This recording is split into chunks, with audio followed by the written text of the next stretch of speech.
Welcome, everyone. My name is Steve Bowen. I'm the Executive Director of the Hoover Education Success Initiative, and I'm pleased to serve as a host for today's discussion, Surveying the School Choice Landscape 2024. For those who celebrate, this is National School Choice Week, which was first established in 2011 to recognize and celebrate the growth and evolution of parental choice programs nationwide, and to inspire educators, policymakers, advocacy organizations, and families across the nation to expand learning options for every child. On our program today, we'll be surveying the choice landscape as we find it here in the United States at the start of 2024. We're going to try and get a sense of what we're seeing in terms of recent developments in school choice programs across the country, how those are going, and what we're learning from them. And we'll spend some time talking about the research on school choice. What do we know about choice as a reform strategy? What are some of the as yet unanswered questions that we need to be exploring as researchers moving forward, particularly as these new programs come online? And we want to be thinking about policymakers as well. Legislative sessions are starting across the country. We're likely to see more choice legislation in the months ahead on top of the choice legislation that we had last year, and a big year for school choice. And so we want to form those discussions as best we can. So to explore all this, I'm very pleased to have this all-star team of Hoover Fellows with me today, who are very well positioned to answer these questions. And let me take a moment to introduce them. So I'll start with Corey DeAngelis. Corey's a visiting fellow here at Hoover. He's a senior fellow at the American Federation for Children, executive director of Education Freedom Institute, many other roles in research and the choice advocacy space. Corey's also releasing a book later this year, which we'll talk about a little later. So good to see you, Corey. We're also joined by Egalite, who's a visiting fellow here at Hoover as well, associate professor at the Department of Education, Leadership, Policy, and Human Development at North Carolina State. And joined us a year ago for our 2023 School Choice Week event, which you can find on the hoover.org website, and is backed by popular demand. So good to see you again. Thanks, Steve. And last but certainly not least, John Singleton is likewise a visiting fellow here at Hoover, associate professor of economics at the University of Rochester. John just authored a paper for us on school choice policies in the United States, which was part of A Nation at Risk Plus 40, this retrospective series that we just completed. It's a collection of a dozen papers looking back at all the school reform that we have seen in the 4 decades since the release of the seminal Nation at Risk report in 1983. 1983 was 40 years ago. It's hard to believe. You can find John's paper and the entire retrospective series at the hoover.org website. So I want to thank all three of you for joining me today. Happy National School Choice Week to all of you. And without further ado, let's get underway. So let's begin with where we find ourselves here at the start of 2024. And for that, why don't I start with you, Corey? You're very active in the policy advocacy space. 2023 was widely seen as a very big year for school choice nationally. Could have been the biggest year for school choice nationally. So I'd love to get your sense of like what we saw in terms of developments in school choice over the course of 2023, and where you see us at this moment as we head into 2024. Yeah, thank you, Steve. You're absolutely correct. 2023 was the biggest wins for school choice in the history of the school choice movement. We were really seeing a school choice revolution unfolding right before our very eyes. We've had 10 states go universal on school choice, meaning every single family is eligible to take their children's state-funded education dollars to the education provider of their choosing. That could be a public school if you like, but if not, you can take that funding to pay for private school tuition and fees, for charter schools, or any home-based education expenditures as well. So that's 1 in 5 states now, 10 states total, now having access to school choice for every single family. All of these states have been controlled by Republican legislatures, which makes sense. This is a Republican Party platform issue. Republicans are a lot less likely to take money from the teachers' unions, so that's why I think we're seeing some of that unfold. But the big reason we've had so much success on school choice in the past couple of years, very quickly, is it all started with the school closures in 2020. The teachers' unions really overplayed their hand and awakened a sleeping giant, which happens to be parents who want more of a say in their kids' education. The parents started to see that the schools didn't care about what their kids needed all that much, but then the unintended benefit of having the schools closed for so long, the benefit of remote learning, which we really should have called remotely learning because not a lot of learning was going on, was that families got to see what was happening in the classroom. Families who thought their kids were in great public schools based on their test scores started to see another dimension of school quality that could be arguably more important than anything that could be captured by a standardized test, which is whether the school's curriculum aligns with families' values. And so you had parents go to the school board meeting to protest curriculum that they disagreed with. Some parents got labeled as domestic terrorists from the National School Boards Association when they sent a letter to the Department of Justice. It was really just an attempt to bully and silence those parents into submission. It didn't actually work. It had the opposite effect. It emboldened parents to push back even harder, and they took their desires to the capitals as well, where they fought for school choice, which has led to all of these legislative victories. And it's also become more of a political winner too, where politicians started to see that parents are prioritizing education freedom, and they're making a GOP litmus test in some states as well. Where do we go from here? Well, we have 22 states with GOP trifectas where the Republicans control the legislature and the governor's office. So we should have at least double the amount of states with the universal school choice than we have today. In 2024, I'm sure we'll get to this later, but there's a lot of states ramping up efforts, including Tennessee and Louisiana. So with that's the governance structure that you're seeing in these states, you're anticipating as much growth, do you think, as we saw last year? More? Well, I'm not sure if we'll have as much as in 2023, but it's going to be a lot of momentum. And in any other year, I mean, think about it, we didn't have any universal school choice states a couple of years ago. The first one was West Virginia, and then Arizona. Most recently, North Carolina has a Democrat governor, actually, Roy Cooper, but it didn't pass because of his wishes. It was despite his best efforts to block the program. He actually called a state of emergency over school choice last year. I mean, you'd think they'd call a state of emergency over their failing test scores in the public schools, but no, instead, he threw a temper tantrum, despite sending his own kid to private school before, which I don't blame him for. He shouldn't. Every family should have that opportunity to seek the best options for their kids, but you shouldn't turn around and pull the ladder up from behind yourself and attack other families having that same kind of choice. But look, Tennessee, Wyoming, Georgia's governor, Brian Kemp, just called for expansion of school choice for their first education savings account program, which is kind of the new version of private school choice that most states are pushing. Basically, the long story short is the states that are red states are the ones that are most likely to move forward that haven't done so already. So I can go list them, but that would take too long. But it does seem like there's going to be a huge push, bigger than any year besides 2023. Besides last year, great. Anna, John, anything to add in terms of what you saw over the course of 2023 and looking ahead to 2024? Yeah, I think in addition to seeing the establishment of these universal programs, what we have seen in 2023 was expanding eligibility for existing programs. So removing things like a 100-day rule for prior public school attendance and increasing income caps. In Indiana last year, they expanded the income cap to 400% of the federal limit for free and reduced lunch. That actually implies 98% of families are eligible. So I think further expansions like that are what we can anticipate for next year. Also, from the side of the teachers, I thought it was interesting in Georgia last year, they gave charter school teachers greater access to the benefits that are offered to traditional public school teachers. So they gave them access to the state health benefit plan. And so we might see more movement like that. And then my last prediction is funding equity. So the value of these vouchers or ESAs or tax credit scholarships, they're commonly benchmarked by tying them in some way to what the state is spending on traditional public school students. So typically 90 or 95% of the state contribution. In Florida, they did achieve parity between the scholarship award amount and funding for traditional public schools. And so I think maybe more states might look at that and think, well, why are we sending less money for these students? Let's get it to 100%.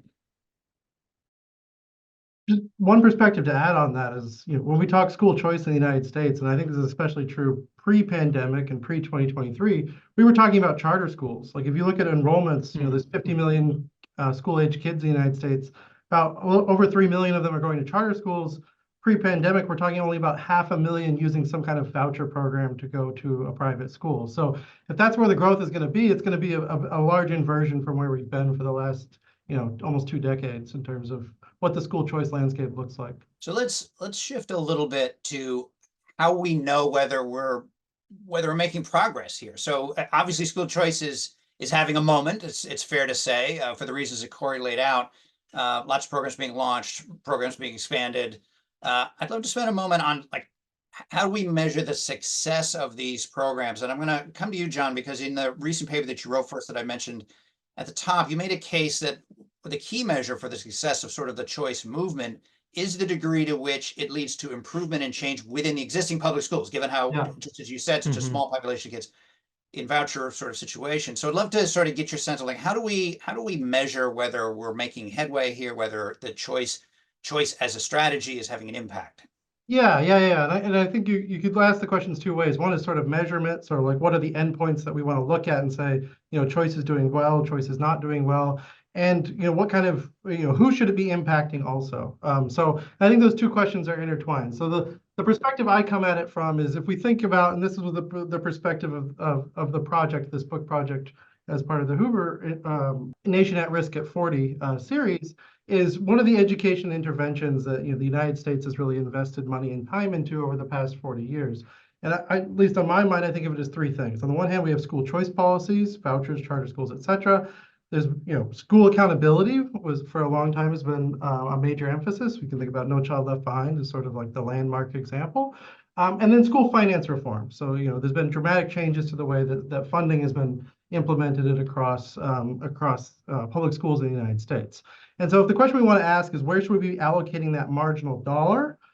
Should it be going to a school finance reform or accountability, or should it be going to a school choice program? Then I think we need to be thinking about impacts in kind of the aggregate level, right? And if we're talking about a school choice landscape where only, on average, less than 10% of students are actually going to a private school with a voucher or going to a charter school, then what becomes first order is what's happening to students in public schools as a result of that. We might use the word externality, which is what we use in economics to describe a spillover effect. When I use a voucher, I had to go to a charter school, what happens to students in private schools? And so if school choice is going to be something that can address the systemic failures of U.S. public education, I think it has to be addressing what's going on in classrooms in public schools in a positive way. So that's really where I'm coming at it from. Right. I think John makes a good point, and Steve, you pointed this out too, that the main argument against school choice when you're walking around state capitals, why legislators might vote no, is this myth that it's going to hurt the public schools in one way or the other.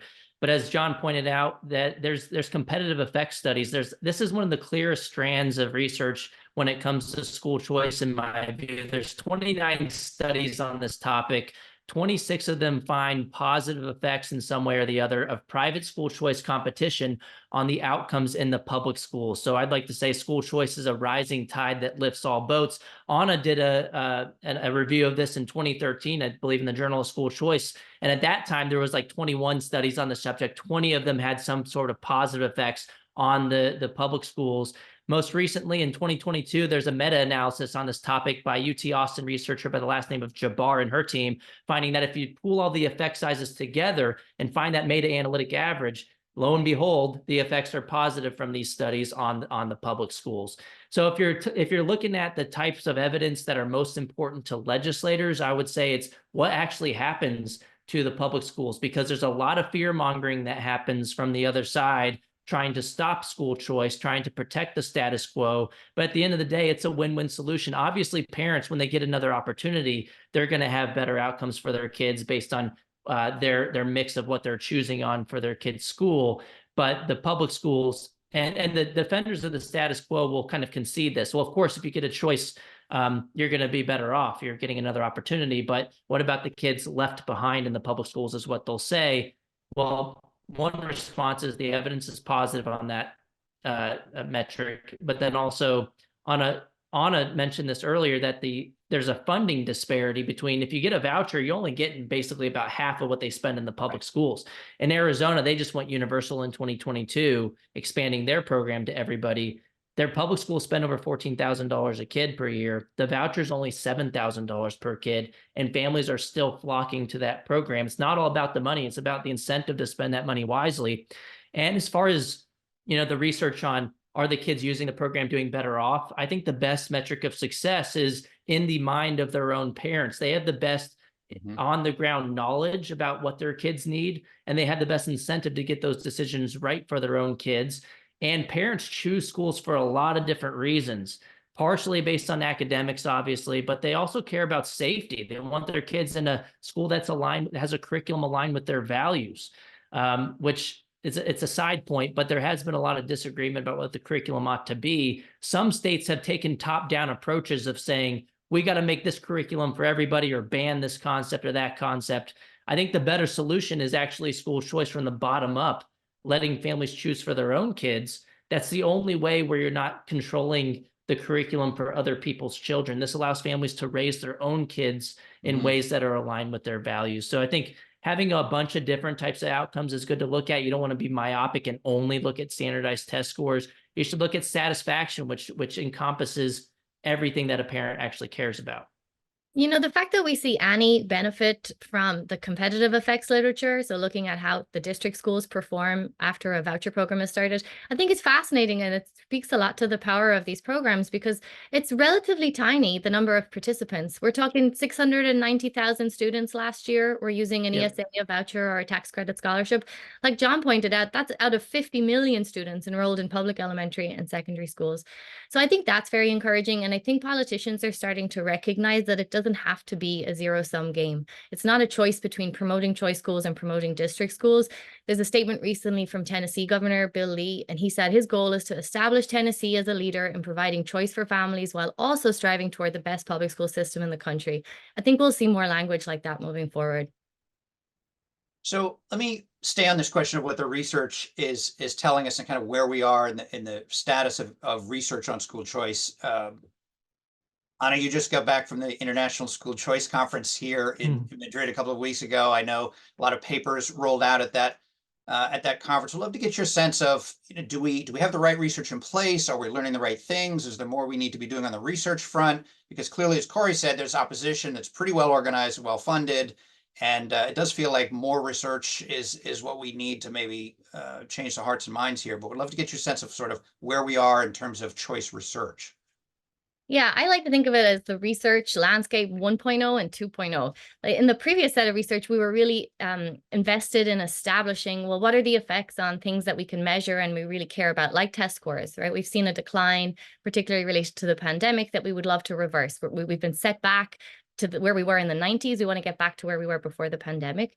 And school choice studies have been very consistent in showing long-term benefits on things like high school graduation, college enrollment, and college degree attainment. Just by way of one example, in Florida, students who entered the tax credit scholarship program in high school and remained in the program for 3 years, they were about 5 percentage points more likely to earn a bachelor's degree. Right? That's a 50% increase in that rate. And so that's really impressive and really important.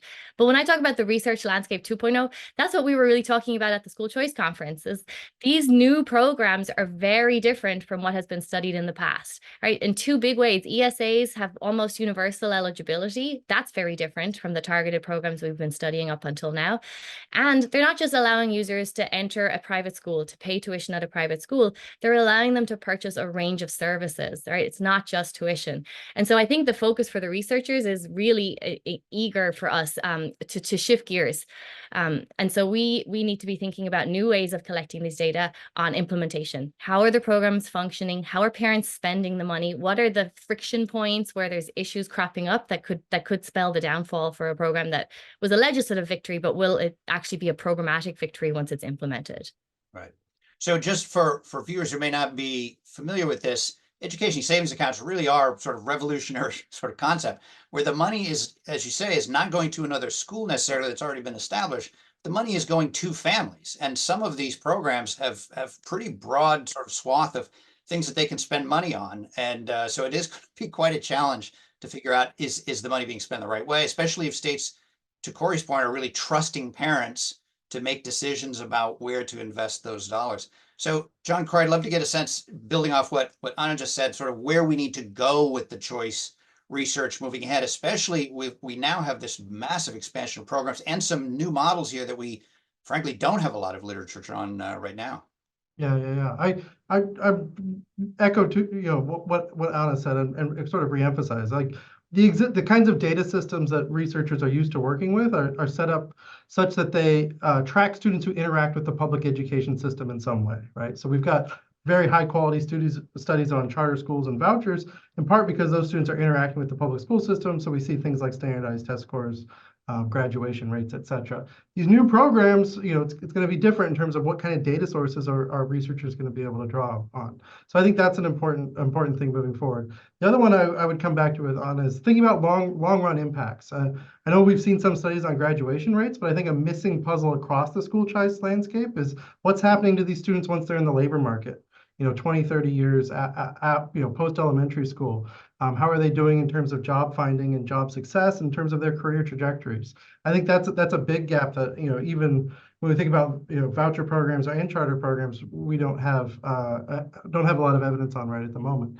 And then the other thing I think about a lot moving forward is, a lot of the studies and maybe the kind of the 1.0 kind of environment Anna was talking about, the research questions are sort of narrowly focused around a specific program or a specific intervention, right? We ask, is this set of charter schools in Boston doing really well? Is this scholarship program in Florida, is it doing better for students, et cetera? And I think that made sense in a world where we didn't have so much different school choice programs operating kind of at the same time. But what you're seeing more and more, and Florida is a great example, Arizona is a great example, is you have a state where there are multiple varieties of school choice present. There may be a public school choice mechanism with magnets. There may be a lot of charter schools that are present. We're talking about Miami-Dade. It's got over 20% of students going to charter schools, in addition to these ESAs and tax scholarships coming along. And so I think you have to start thinking about the research question at the market or the education system level. How is a system with all these varieties of choice better than a system without those varieties, as opposed to whether this program is good or bad? And just to give you one example of that, Washington, D.C. has had a private school voucher program for a long time in place, and there's been many influential and important studies that have come out of that program. One of the things you see in the recent data is the students who are not getting this voucher through a randomized lottery, they're going to charter schools instead. And that wasn't true, 10, 15 years ago. And so when we think about the impacts of that program, we're now comparing it to a different counterfactual. Whereas, 20 years ago, it was get this voucher, go to a private school in DC, or stay in my local low-quality public school. Now it's I get this voucher, go to a good private school, or maybe go to an even better charter school. And that's more and more going to be the case as we think about different markets in different places in the United States. And so I think researchers are going to need to be creative and more enterprising in thinking about how do we tackle research questions, how do we develop research questions in this kind of environment. I think the School Choice 2.0 will focus a lot on implementation. I do want to clarify something really quickly. With the education savings accounts, it's much like a health savings account. You just can't go spend the money on whatever you want. You can't buy a big screen TV and get that approved. If you tried that with your HSA, you would get denied right away.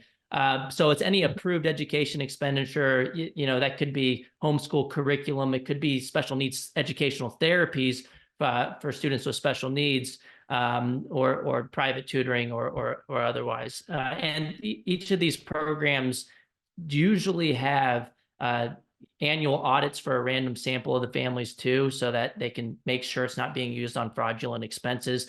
I will say we should also audit the public school system too, because we know fraud happens in that system as well. It would be interesting to see the differences in fraud rates across sectors.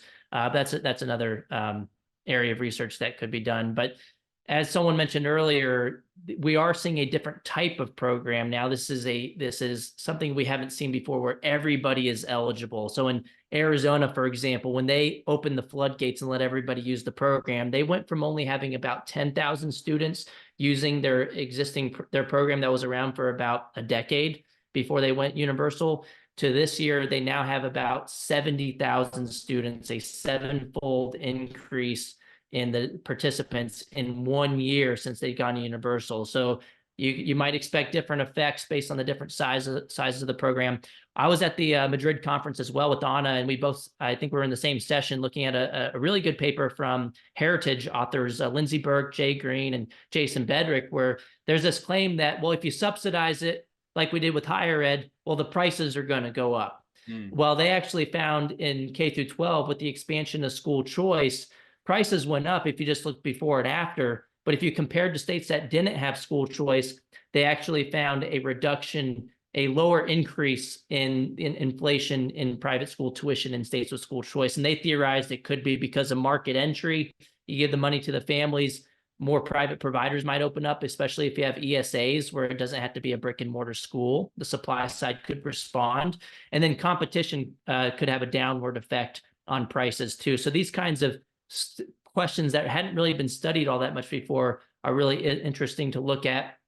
And then for myself, I think we should also consider politicians as consumers of research as well. And politicians, a lot of the time, they care about outcomes and they care about logic. If you get one that's really just dedicated to truth, but in large part, most politicians respond more to power than they do to logic.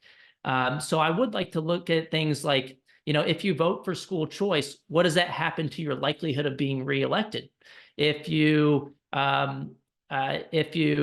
What determines whether someone votes for or against school choice? You could imagine a study that puts in all these controls for, the population density in your area, your party affiliation, and how did that affect? And since we're having so many bills moving through legislatures now, we might have a sample size big enough.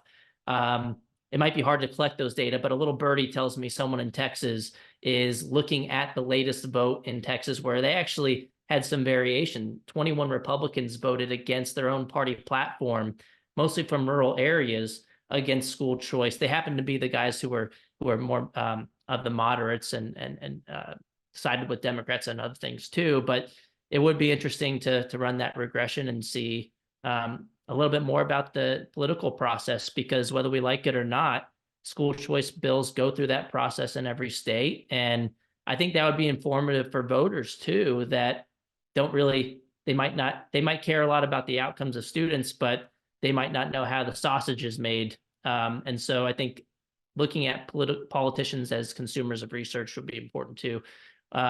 One fact that, I have like little statistics that I've made the case that it's a political winner, saying that voters support this. 71% of Americans, according to Real Clear Opinion research, support the concept of school choice. And that went up 7 points since April of 2020. You look at the American Federation for Children, my main affiliation, 76% of the candidates we supported in 2022 won their races. But having some more causal data points and research about you voted this way, what happened later on, would be very informative. And I don't think anybody's really looked at that. Let me stay with you for a minute on that, Corey, because you had mentioned at the start in terms of the continuing sort of drive of choice. I mean, we talked about the impact that COVID had. Clearly, schools closed. People were looking for other opportunities and options for their kids. They had exposure to things in terms of what was going on in school they weren't really happy with. I mean, we're now a couple of years out from COVID. It's in the rearview mirror, and yet this pressure continues. I'd love to get a sense of, from all three of you, what is continuing to drive this movement at this point as COVID recedes into the background? It doesn't feel like anybody's taking their foot off the gas here. It continues to be an issue that's front and center. Again, legislatures are going back to session as we speak. This is a big election year, and clearly it's going to remain an issue. I'd love your sense of why this continues to be something at the forefront of education policy in the United States.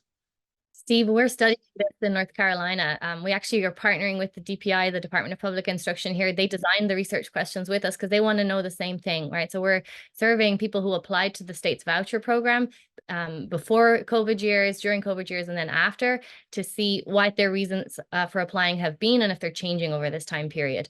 And in particular, the State Department is involved in this research because they want to know families, what reasons they gave when they did not use the Opportunity Scholarship in future years. Like they initially tried it out and then they came back. So why did they re-enroll in the public school system? And what, to share those reasons, that's something that's informative to the public school system as well. I think a lot of this research requires those kind of partnerships.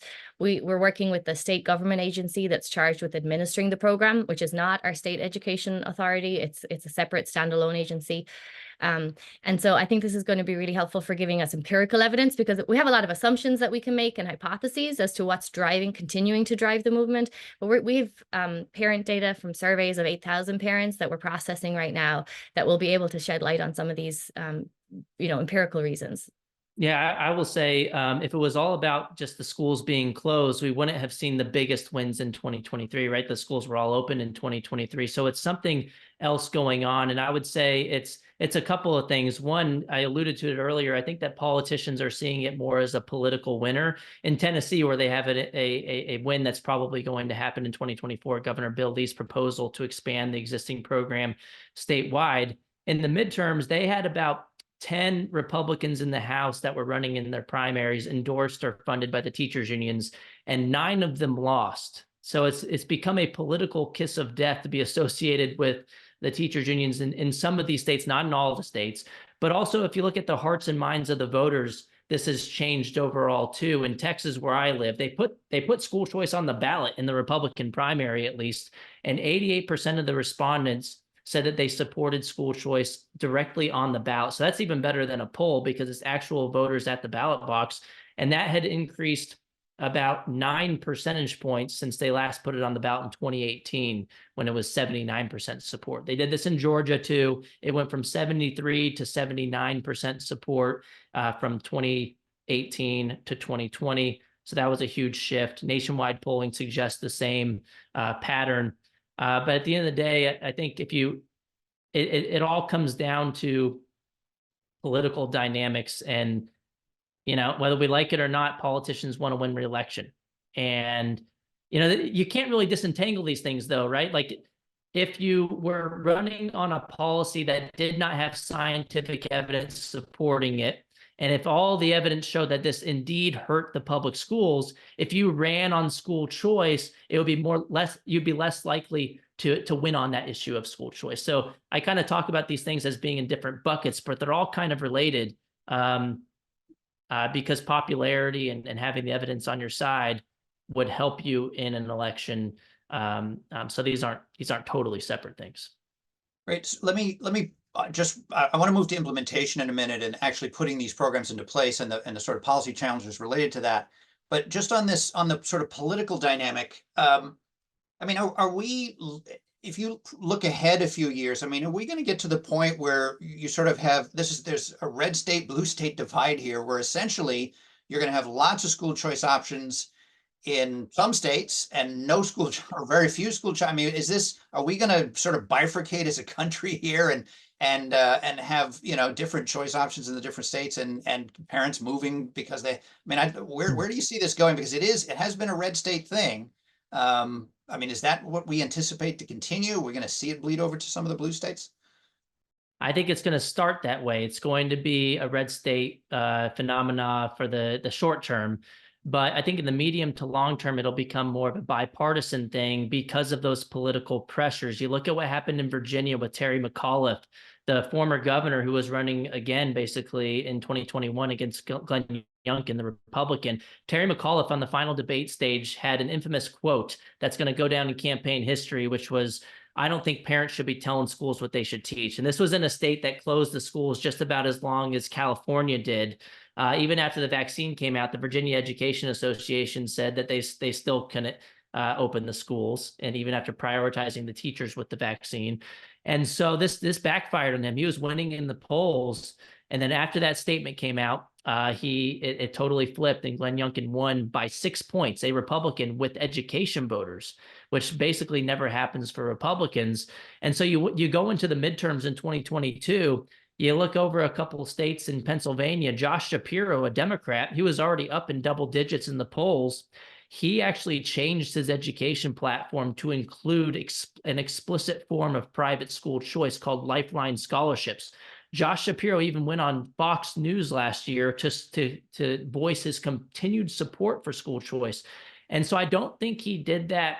I mean, whether he had a true change of heart or whether it was because of political winds shifting, it doesn't matter what the reason is. That's good news for parents, and that a high-profile Democrat felt compelled to start supporting school choice publicly tells you that we're moving in the right direction. J.B. Pritzker did this in Illinois too. He filled out a candidate survey in 2022, right before the election, saying that he supported the very program he vowed to eliminate in 2017. So we're seeing a lot of people shift. I mean, some legislators in North Carolina, Tricia Cotham, and in Georgia, Misha Maynard, they switched parties over school choice. They were Democrats who said they supported school choice so much, and that because their party wasn't letting them speak their mind when it came to this particular policy, they switched to the Republican Party. So if Democrat politicians want to reduce the likelihood that they'll bleed voters to the other side, they'll start to adopt school choice too. And we've seen this with other programs too. I think, Medicaid and Pell Grants were not as bipartisan before. And then once people start to use it and they see that it's popular among both parties of voters, everybody starts to vote for it. So I think we're not there yet. Illinois went backwards on school choice this year. They got rid of a program, it sunsetted. They didn't pass legislation to keep it going. I don't know how long that's going to take, but the polls consistently show Democrats support it on the ground too, gives me hope that we'll have more bipartisan support. I think Corey put it correctly when he said legislators turn over, governors' terms, and the environment in terms of politics, it never stops evolving. But all the while, you have this growing constituency of satisfied families who are recognizing the value of these choices. Right. And homeschool numbers are up, and it's across the board. It does seem like it's expanding its popularity. Let me shift a little bit to implementation. So we get our legislators, they pass these bills. I'm someone who was at the Department of Education. I was both a legislator at one time and I went over to the Department of Education. Mm-hmm. And when I was a legislator, it was great to tell the departments what to do. And then when I got to the department, I was like, why don't these legislators just leave me alone and let me do my job? You've got state agencies or other state entities that now have to implement these programs. And as you guys have all observed, in some of these states, it's a lot, right? There's open enrollment and there's charter schools and there's ESAs, and it's a lot of moving pieces here. What's your sense of implementation on the ground, getting these things in place? Particularly, I'm thinking about guidance to parents who may not have had any choices before and now have a lot of choices, in front of them. So what's your sense in terms of the implementation of these new programs as they're coming online and how well that's going? I think it's a perilous time for the movement. I think getting these things into law was the first step, but now it's actually where the rubber meets the road. And thinking about drafting appropriate and fair rules and regulations is really going to make or break these programs. This kind of oversight, if you do a poor job of creating the rules that govern a program, it can lead to the failure of the program.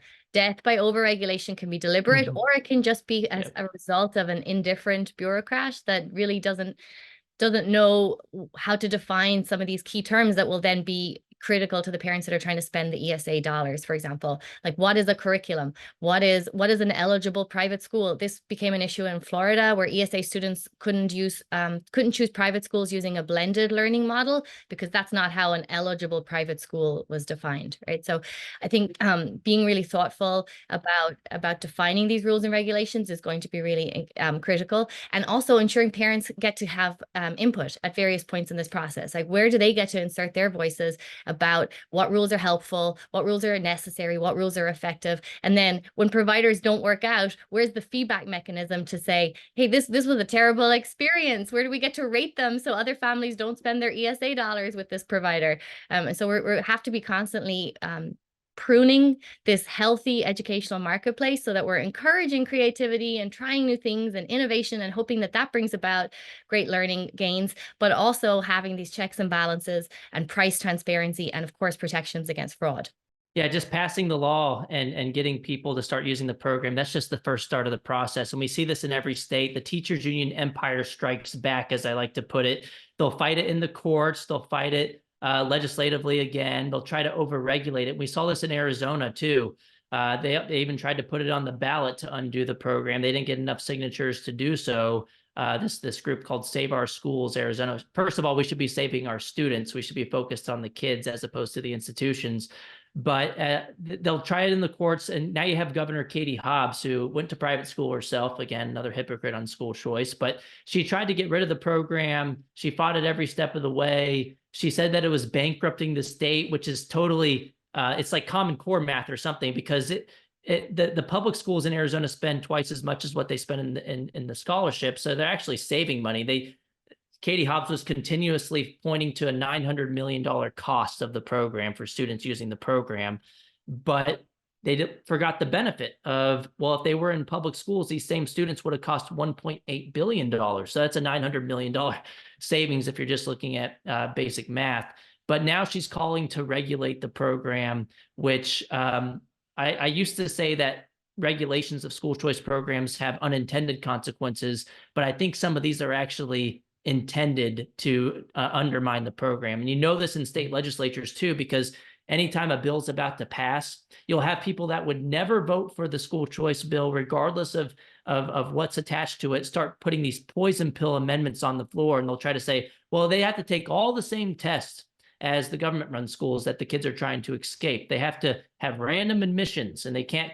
The private schools will no longer be able to control their admissions processes and to have their own mission that they would like for their own schools. And what this did in Louisiana was it guaranteed that a bunch of the private schools were just going to say, I'm not going to participate at all. In the first year of the evaluation of their program, they only had 1/3 of the private schools participate, and it tended to be the lower quality private schools that participated. And in Louisiana, they had a random admissions mandate. You had to take the state test. You couldn't even pick your standardized tests. In other states, you can have a norm reference test so you can actually compare outcomes. But they were saying you had to take the government test.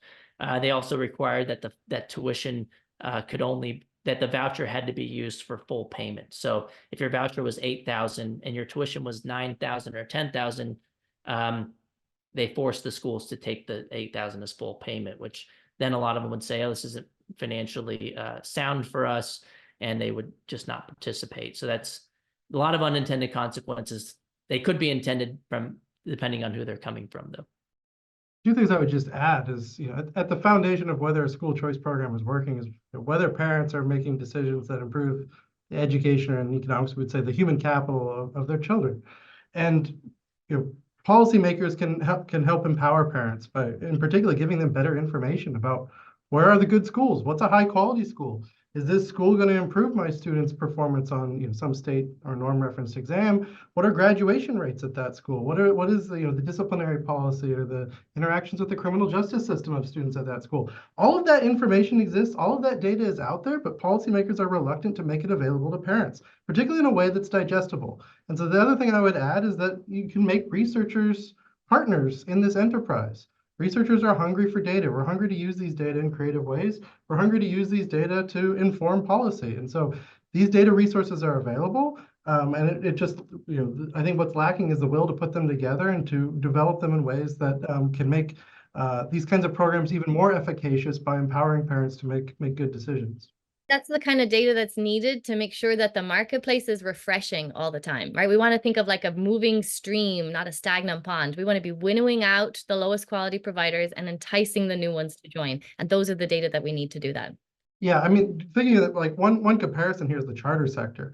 Like if you look at the charter sector today, it's an amazing cacophony of organizations, often nonprofit organizations with some of them are national in scope that are highly professionalized, right? They're large, boards of executives, executive teams making these kinds of on-the-ground decisions, but that process took 25 years. When the charter sector started out, that kind of professional experience and on-the-ground experience in running schools, creating schools, developing high-quality schools, responding to parents' needs wasn't there. And so I think it's going to be interesting to see how this evolves, but I think that's something we need to keep in mind is there's going to be some false starts along the way. And just to add real quick, Steve, look, the status quo will try everything they can to undo these initiatives, but I think the best shot you have at keeping these programs going, to have families continuing to have education opportunities, is to enroll as many parents as possible. And I think they did a good job of that in Arizona, going from 10,000 to 70,000 and beyond in just 1 year. Because politicians respond to power dynamics. And if you have a new special interest that's benefiting, I'd say it's a general interest because these are parents we're talking about as opposed to unions, but they're representing their own kids. And if you're going to take away that benefit from them, they might turn school choice into a single issue, and they might make that a political priority for them when they go to the ballot box. And so families who would have that will, one, get politicians to listen. You have a new organized segment of society willing to fight for the program. I think this is what happened in Arizona because they had so many families already benefiting from the program. When the union-backed group tried to get signatures, you had parents actually showing up to the signature gathering location saying, don't listen to them, they're lying, they're trying to take my scholarship away from my kid. This is actually helping them, it's not hurting them in any way. And so when you're a third party seeing that scuffle at the signature gathering location, you probably won't sign your name onto something that is taking away opportunities for kids. But if families weren't already signed up for the initiative in Arizona, it would be a lot harder for them to fight against that initiative by the union-backed group. In Florida, this happened as well. In 2018, when DeSantis first won his governor's race, there was a headline in the Wall Street Journal called, and it was called "School Choice Moms Tip the Governor's Race for DeSantis." And the story goes that he was expected to lose to the Democrat Andrew Gillum, but it was found out and revealed that the Democrat actually opposed the program that was benefiting over 100,000 students at the time, disproportionately low income and non-white students. And if you looked at exit polling by I think it was CNN actually, they found that DeSantis overperformed with Black moms. And the story goes that they basically turned into single issue voters. They want a better education for their kid. They went out and turned for DeSantis when they might have not done so before. You fast forward to 2022, DeSantis won by 20 points when he barely won by a fraction of a percentage point in 2018. Hopefully Democrats see this and say, maybe I shouldn't. I mean, Gillum might have won if he didn't come out against school choice in 2018. Florida would have been a different state. Yeah, and it does seem like there's opportunities here, not just for research, but for storytelling, how these families are navigating these things, the opportunities that they're accessing and so forth. So it will be great to see how these stories lay out of what we can learn, particularly as these programs expand and provide these families with additional opportunities. We're starting to wrap up here, but I'd love to, again, to kind of, as we summarize a little bit, get a sense from each of you of kind of what are you encouraged by and what are you concerned by going forward. I'm going to use a formulation you're all familiar with that my wife uses with her preschool students, which is the rose and the thorn, right? So what is the something, and I'm going to come to each of you on this, something that you're excited about, encouraged about in terms of where we are, and then something that maybe is a concern, something we need to keep an eye on and worry about as we move forward. So happy to open it up and have a rose and a thorn from each of you. Oh, I don't mind starting. I'm encouraged by the coalition building and the compromise that has gotten us to where we are today. So much of what we talk about in modern politics is divided into these tribal camps, and school choice has gotten where it is because of compromise and finding common ground around a just and a good cause. I find that really heartening.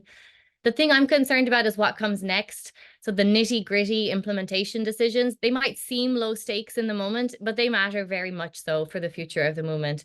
Thousands of families are eligible and interested in participating in these programs. Will the bureaucrats who are running the state government offices fulfill their obligations to make sure that the programs are implemented successfully? That's what I'm keen to see. I'm going to sort of cheat and use the same thing for both what I'm encouraged by and what I'm concerned with. Okay. And it relates to charter schooling. And I think on the encouraging side is, I think now, relative to 10 years ago or relative to when I got my PhD 7 years ago, the evidence that charter schools and charter schooling in general is having positive impacts at a system-wide level has never been stronger. And that's not something I think I could have said, in terms of the high quality evidence probably 6-7 years ago. But now I think there's a range of studies from across states showing that a charter school locates next to an existing public school. Students in that existing public school are actually going to end up doing better in terms of test score performance. I know Anna and Corey talked about the voucher literature earlier, but I think for the first time with respect to the charter literature, this is the case, that we kind of have an emerging consensus on this point. And a link to that is, of course, the recent Credo results showing that the average charter school student is performing better than the average public school student for the first time. So in terms of how excited should we be about charter schooling? I think this is like the most excited we should have been ever.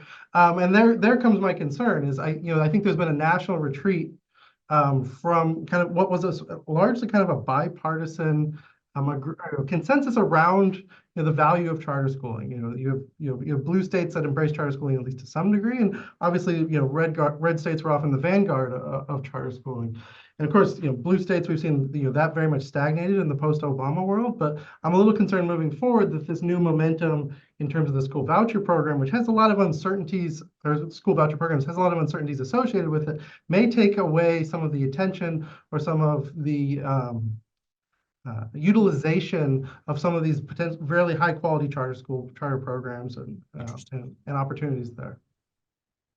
I hinted at this earlier, but I think the main concern for me is how long it's going to take to expand education freedom to blue states. We're having a grand time in the red states right now. It's just it's going gangbusters in states controlled by the Republicans, and I think we're going to continue until every red state has universal school choice, probably in a short amount of time, based on how fast we've been moving already. But I'm encouraged because we live in a country that has 51 laboratories of democracy, where other states could see the success of school choice in red states and see that it doesn't destroy the public education system. They could see that the public schools actually get better. Politicians could see that it's actually a political winner to side with the majority of your voters, whether they're Republican, Democrats, or independents, to empower families with more education options. As Milton Friedman famously said, he said a lot of famous things, but one of the good ones, he said something along the lines of, the way that you change things is not by putting the right people into office. The way that you truly change things is by creating a climate of public opinion where it becomes politically profitable for the wrong people to do the right thing. And so I'm encouraged by seeing more of the winds shifting towards parental rights in education. And I'm also encouraged because in some of these states where we're having curriculum disagreement issues, the bans on certain concepts aren't actually working. It's basically, even if it did, it's a form of whack-a-mole where the regulator's constantly trying to follow what the wishes of diverse families might want. The way that we move forward with freedom, and I think more people are realizing this, is from the bottom up, to allow parents to choose the schools that align with their values, so they're not controlling the minds of other people's children. They're raising their own families in ways that they would like to get an education. And in some of these states, like in Tennessee, where they're pushing school choice hard this year, is they had an accuracy in media, a video come out from an undercover journalist group called Accuracy in Media, where the administrators and employees in the public school system were saying, even if you ban CRT, for example, we're still going to teach it and just call it something else. We'll call it social emotional learning. And I don't have a stance on what that curriculum ought to look like. If you want to take a voucher to go to a school that does teach CRT, whatever that looks like, and we talk a lot about implementation, you can teach that a lot of different ways. You can teach it the right way and the wrong way. And families might be okay based on how the pedagogy is actually, and how the implementation is actually happening in the classroom. But at the end of the day, the way we respect parental rights, and Democrats should be able to agree with this as well as Republicans, is you let families choose for their own kids. And so the more we're seeing policy failures from other reforms trying to solve the same problem, the more we're going to see support rise for the better solution, which is school choice. Well, before we close, I'd love to give each of you the opportunity to talk about what you've got in front of yourselves in terms of research and writing and things that you're working on, just so we can get a sense. You're all Hoover Fellows. We'd love to get a sense of the things that you've got in the hopper coming up. And Corey, why don't I come to you first? You've got a book coming out, so why don't you tell us about that? Yeah, what's interesting is you guys mentioned A Nation at Risk at 40. I have a book on that too, right behind me. It's called Mediocrity: 40 Ways Government Schools Are Failing Today's Students. You can get that one already, but the one I'm more excited about, honestly, is coming out in May. Hopefully we can have a Hoover event to talk about school choice again in May. But it's called The Parent Revolution: Rescuing Your Kids from the Radicals Ruining Our Schools. And I talk a lot about what we talked about today in this conversation, why we've had so much success in the school choice and where we're going moving forward. And it's published by a Big Five, Center Street Hachette Book Group. You can find it basically anywhere online: Amazon, Target, Walmart, right? Barnes and Nobles and elsewhere. But the easiest way to find it right now, it's already available for pre-order. You can just type in The Parent Revolution, Corey DeAngelis, and you'll find it. John, Anna, what do you got coming up? Steve, we have a project going in North Carolina. Like I said, it's a partnership with the state that we're very excited about, to shed light on student experiences during the peak pandemic years when lots of schools were operating remotely, and then moving after that to the reopening and the academic recovery and re-engagement phase. So hearing firsthand from parents why they applied for what we call the Opportunity Scholarship Program here, which is our targeted voucher, what their experiences were like in the program and why they have or have not returned to the public school system. So we're excited for that. We're documenting families' exit from, and then in some cases, return to the public school system and hearing from them. Like I said, we've got over 8,000 parents engaged with this work so far. One piece or potential new line of work that I'm really excited about looking into goes back to, I think, if we think like the historic arguments for school choice, one of them is, in the United States, maybe in particular, we've had this tight link between kind of residence, where you live, and where you go to school.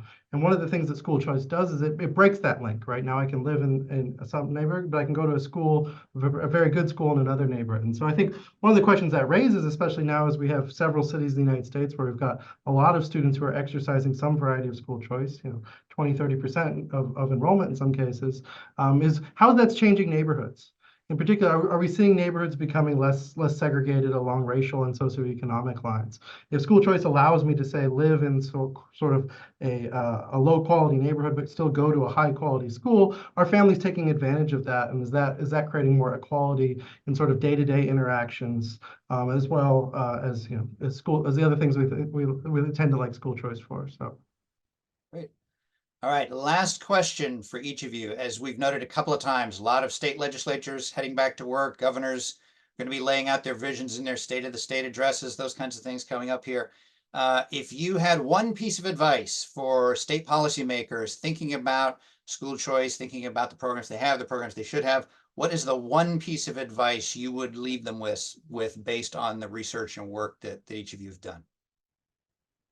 I would say there's no permanent victories, no permanent defeats, only permanent battles. It used to be true that only a court ruling could kill a school choice program. Illinois bucked that trend in 2023. Right. Their governor killed the scholarship tax credit that had been supporting over 9,000 low-income students. So my advice is don't assume a private school choice program is guaranteed once enacted. I would say go big or go home. Start with the universal proposal with everybody eligible, even if it doesn't make it across the finish line. It puts you in a better bargaining position. You could pare it down later. But in previous years, we've had legislators introduce very tiny programs for just a few students. Well, you can't really bargain anywhere from there. It's a bad negotiating starting point. And at the same time, having an incremental reform for only a few students does nothing to shut the other side up. But it does shut your side up. If families see that they can't benefit from the program, they're going to be less likely to show up to the Capitol to say, I want this for my family too. You want those same parents who are fighting at the school board meetings against what they don't like in the public schools for whatever reason. You want them to support school choice, and the way to do it is to make them eligible as well. You want to structure the program to have as many beneficiaries, because at the end of the day, the other side, they're going to act like the sky is falling, no matter if it's a program available to everybody or just 1% of the population. So you might as well mobilize your forces if you're not going to change what the other side does. They had the volume up at 11, no matter what. So we should have our troops, our parents, push as hard as possible. And at the end of the day, if you have to take a compromise later where it's maybe only half of the population, that's still a win. That would still be a step in the right direction, but don't start there. You can finish there if you want, but the new metric or barometer of success is universal. We're seeing tons of, we didn't even talk about in 2023, there were other wins. Nebraska got their first school choice program. South Carolina got their first educate, but these weren't universal programs. Any other year, these would be historic, monumental wins. Now they're just being overshadowed because a lot of people are taking my advice, I guess, already by going big. All right, John, last word. Yeah, it may be a little overly reductive, but use the power of incentives. I think a message that it comes out as a lot of the work I've done is that schools respond to incentives, and there's incentives in the way eligibility is decided. There's incentives in the way funding is structured, and policymakers can use those incentives in ways that make programs more efficacious. And I'll give you one example. This comes from some work a student of mine has been doing recently. Florida in 2011 implemented a high-performing charter school statute, which made it easier for charter schools designated as high performing to expand their capacity. Before that had to be negotiated with the local school district, and you can imagine a lot of, these charter schools had a difficult time expanding.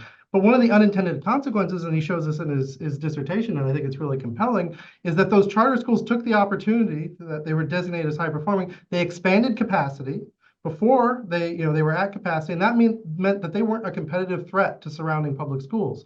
But when they expanded capacity, you get movement of students from public schools into these high-performing charter schools, but it's also increasing the competitive incentives on those public schools. And what you see in the data is that those public schools improve their quality as well. So you get these really positive, kind of virtuous kind of cycle of this policy intended to incentivize capacity at very good charter schools also improves schooling in local public schools. And so I think policymakers can think about structuring funding, structuring eligibility in ways that leverage these kinds of incentives.